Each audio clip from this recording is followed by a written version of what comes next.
Hey, what's up, mortals? It's FalonEcho here with a new video just for you. Welcome to Season 1, Part 1 of What If Deku Became an Android. I just wanted to greet you guys by just saying, sit back and relax. You're in for a treat. So we begin. A week had gone by since young Izuku Midoriya had done his quirk test. A week since the hopeful young boy discovered that he was quirkless. He sat in front of his computer attempting to distract himself by watching a live feed of All Might leading a raid on what seemed to be a small town. It was surrounded by high walls with a massive gate prohibiting entry. On the gate was a symbol, 2 white R's over a red bow tie-like background. The town was actually the Red Ribbon Army headquarters. The so-called army had tried to take over Japan, but of course, All Might was there to stop them. Izuku couldn't help but smile as he watched his idol punch right through the gates with a Texas Smash and begin the raid on the Red Ribbon Army headquarters. Half an hour later, All Might exited the complex, a huge team of pro heroes and SWAT following close behind. The last of the Red Ribbon goons were being put into prison transport trucks. Izuku started grinning even wider as the #1 hero walked closer to the camera. Japan is now safe from the Red Ribbon threat. Why? Because I am here! The symbol of peace yelled, eliciting applause and cheers from those present, and from Izuku in front of his screen. I'll be just like him someday, the young boy exclaimed, deep in his heroic fantasies. Then the greenette's face sank as reality caught up to him. He was quirkless. Nothing short of a miracle would even give him the opportunity to try and become a hero, let alone rise to the heights of All Might. These same thoughts filled his mind as he walked home from middle school years later. The greenette flipped through the pages of his notebook, mumbling incoherently. His longtime bully, Katsuki Bakugo, had attempted to burn it just minutes earlier. I can still read what's on this page, and I remember what I wrote on that one, the quirkless boy mumbled. Despite being part of the 20% who lacked a quirk, he still wanted to apply to UA High School, the most prestigious hero school in the country. Bakugo had not taken kindly to this news, which led to the burning of his notebook. Izuku had been getting bullied by the aggressive boy ever since Bakugo had found out Izuku's lack of quirk.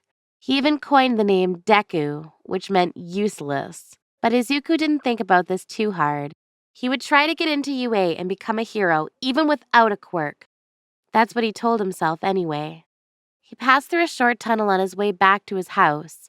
As he often did, the boy started giving himself a pep talk walking through the tunnel. You can do it, Izuku. You told yourself you would, and you will, the greenette said to himself. As he neared the end of the tunnel, the middle schooler heard a strange, slimy sound coming from behind him. He turned his head, curious as to what could possibly be making a sound like that.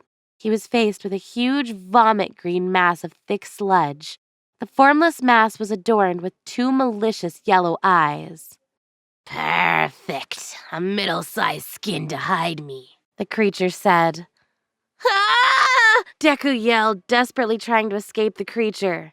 Over the years, he had been learning all about the best pro heroes, all their strategies and techniques, but against a monstrous villain like that, his knowledge wouldn't serve him. The sludge monster pounced on Izuku, attempting to enter the boy's body, suffocating him in the process. Izuku tried to scream as he struggled against the creature, but to no avail. The boy was losing consciousness as the villain tried to possess him, vision fading as his lungs lacked air, his struggles getting weaker and weaker. Is this the end? Was the only thought filling his mind. Then, all of a sudden, a ball of what seemed like pure energy blasted between the sludge monster's eyes, and it momentarily released Izuku out of shock. Before the monster could strike again, more and more balls of energy hit it, coming from outside the tunnel. Izuku, regaining his footing, bolted away from the creature. Get back here, brat! The villain yelled, trying to chase after the running boy. But in a flash, an old man appeared before the villain, hands glowing with energy. A hero! Deku thought. The old man produced a large ball of pink energy between his hands. No! Don't come close! The villain tried to scream, but it was too late for him. Photon blast! The old man roared, unleashing the attack. The ball of energy made contact with the sludge monstrosity and blew it into small puddles scattered all around the tunnel. He seems really strong. How have I never heard of him? Deku wondered as the old man turned to face him. Deku got a better view of the powerful man. He had sharp blue eyes with a bushy white mustache on his wrinkled face. His hair was very long, covered by a perfectly cylindrical hat. The greenette was taken aback by the surprisingly sinister look on his face. Thank you for saving me, sir. Deku stuttered, giving an awkward bow. The old man ignored it. He bent down and picked up Deku's notebook. The greenette noticed a small symbol on the old man's hat. It seemed awfully familiar. You know a lot about pro-heroes, the old man stated, flipping through the book. Deku, still standing still, nodded vigorously. Yes, sir. I like to analyze the quirk. What about All Might? The old man interrupted rudely. Deku was surprised at the old man's attitude. He was a pro-hero, right? Well, yes, sir. I do have a lot of knowledge of All Might. He's actually my— Perfect. It seems my information on you is correct after all, the man said in a venomous tone. That's when Deku recognized the symbol on his hat. A red bow tie with 2 R's. The Red Ribbon Army. This guy was a villain. Help! Izuku yelled, stumbling into a run away from the villain. Before he could get 2 meters away, the old man was in front of him. In a single, swift motion, Deku's mouth was covered with the old man's hand. It felt strangely mechanical. The man's face showed a sinister smile as he put his other hand on Deku's throat, squeezing it. For a second time in mere minutes, Deku found himself struggling against a villain, depriving him of air. But this time, no one saved him. This video is sponsored by Skillshare. With the services Skillshare provides, you can get access to many in-depth tutorial videos on basically anything you want to learn. Each class that they have is bound to help you with your creative endeavors. Do you want to learn how to make videos like this one? Do you want to learn how to write scripts or edit audio? Skillshare has you covered. And with our link, you can have a 14-day free trial. So what are you waiting for? Click the link now and get 14 days worth of classes free. Link in the description below. Inko Midoriya was quite worried. Her son Izuku was almost a half an hour late now. So when she heard a knock on the door, she practically tripped on herself rushing to open it. What took you so long, Izuku? She started to say, stopping when she realized the man before her was not her son. It was an old man with a large hat, long hair, and thick white mustache. He raised his hand and a ball of energy formed inside of it. Don't make a sound, he threatened Inko. She let out a soft whimper and nodded. Your son is in my custody. He will remain for the next 8 months. Do not reveal this to anyone. Do not speak of this to anyone. If so, I will end his life. He will return to you more powerful than he ever was before once 8 months have passed, the man said in a menacing tone, accentuated by his rough voice. How? And why? Inko asked softly. The man smiled a malicious smile. Your boy's mind is an amazing repository of information on pro-heroes, and All Might in particular. Once I give his weak body strength, he will be the tool of my revenge. But what about— Inko's voice trailed off. This was just too much for her to handle. Everything was going fine 5 minutes ago, and now it's all fallen apart. She took a deep breath. Who are you? She asked. The man got a pensive look on his face. Then he smiled villainously. I am Dr. Gero, a scientist for the old Red Ribbon Army, and I will avenge it, he said. Suddenly the ball of energy vanished from his hand as he dashed forward, putting his hand over Inko's face. She tried to scream, but to no avail. Let go of me! She tried to say, voice muffled, trailing off as all strength left her body. She felt like she was getting drained. In a few seconds, Inko Midoriya was dead. Gero had drained the very life from her. Why did I even consider letting her live? The old man muttered. Now I just need to replace the dad, too. As he walked out of the building, the scientist pulled out a cell phone and dialed a number. After a few rings, the call was answered. Hello? Aaron is the doctor, Gero said. Well, how did it go? The man on the other end, Geren, asked in response. Your intel was flawless. Once I have completed his transformation process, I will put him back in his home. Your friends will be able to use all the information gathered by him once he inevitably makes it into UA. The doctor said. See, they already have an inside man, but another set of eyes will be appreciated. Geren started. Now, from what you've shown me, I don't think killing All Might should be an issue for you. If anything, my friends would appreciate help in that department. His immediate death is not my goal. In that field, I do hope your friends fail. I wish to destroy him like he destroyed the Red Ribbon. For he did not kill us, he ruined us! My allies and friends and even family locked up in the worst prisons in the country. The doctor started passionately. What better way to do that than to pick apart the students under his protection? To have the blow that ends his life come from one of those students. Gero rambled, voice getting intense with hatred. Geren stayed silent for a few seconds after the doctor finished. Well, that's just wonderful, the broker said hesitantly.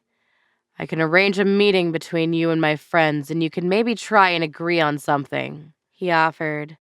I don't see why not, but I'll have to finish the replica androids for the boys' parents before anything, Gero said before hanging up. He would have a busy 8 months ahead of him. A splitting headache was all Izuku felt as he woke up. His eyes were blurry and he felt dizzy and disoriented. After blinking for a few seconds, he realized where he was. This is my room, right? He thought, still rather disoriented. He felt his blankets over him. Why am I in bed? The greenette wondered, trying to recall what got him there. The last thing he remembered. That villain! Deku thought aloud. He remembered a sludge villain attacking him and then... Ah! Izuku yelled, gripping his head. Trying to remember further than the sludge villain attack was worsening his headache. Inko burst into the room. Izuku! You're awake! She yelled, tears streaming from her eyes. She stood over Izuku as he slowly sat up from his bed. The grunette noticed a strange look in her eyes when their gazes met, though he was still too confused and disoriented to pay attention to it. What happened? He asked, still trying to recall memories from after the sludge villain attacked. He knew the memories were there, he just couldn't reach them. 8 months ago, a villain attacked you on your way home, and apparently you almost died. But a pro-hero saved you.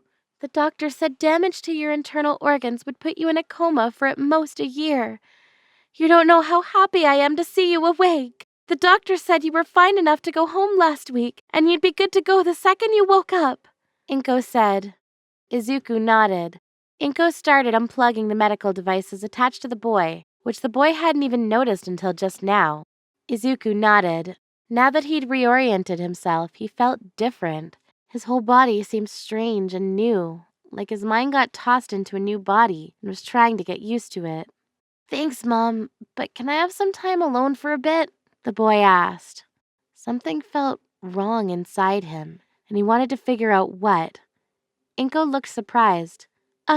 Sure, she replied, leaving the room. Izuku faintly heard her call someone, probably his dad, to tell him the good news. Izuku's gaze stayed on the door for a few seconds. Something's wrong with Mom, Izuku thought. Something's wrong with me. Something's wrong. He looked down at his hands, clasping his fists and moving his fingers. Everything was normal, but different. All of a sudden, the boy had an idea. Maybe, just maybe, Izuku said to himself.